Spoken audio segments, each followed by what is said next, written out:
ode mě vzdaluje. Na té až příliš modré obloze nedokážu vykreslit ani zítřek.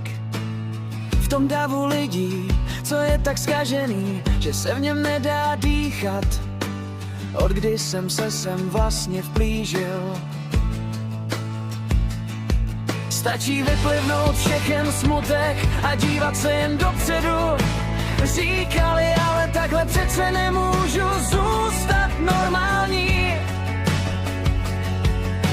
I kdybych se měl postavit celému světu jako nepřítel, stále cítím slabé světlo, pokud tam dokážu dojít.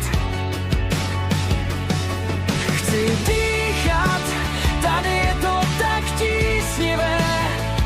Jsem potápěč z dekompresní nemocí, co se jen zmítá v noci a hledí do temnoty.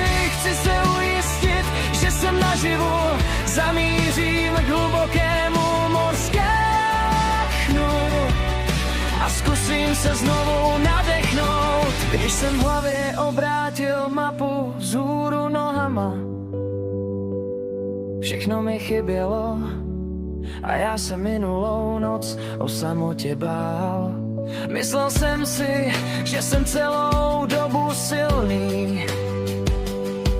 Myslel jsem si, že jsem silnější než kdokoliv jiný. Ztracená labuce vznášela na hvězdné noční obloze. Jako útěcha začal padat déšť.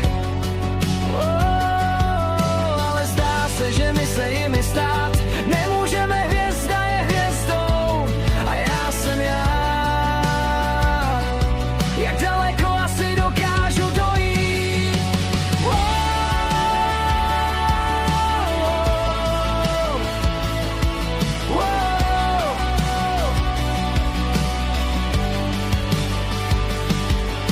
Na zádech nesu těžkou kotvu, vypouštím jen malou modlitbu. A jako na povel začal padat déšť. Chci dýchat, tady je to tak tísnivé.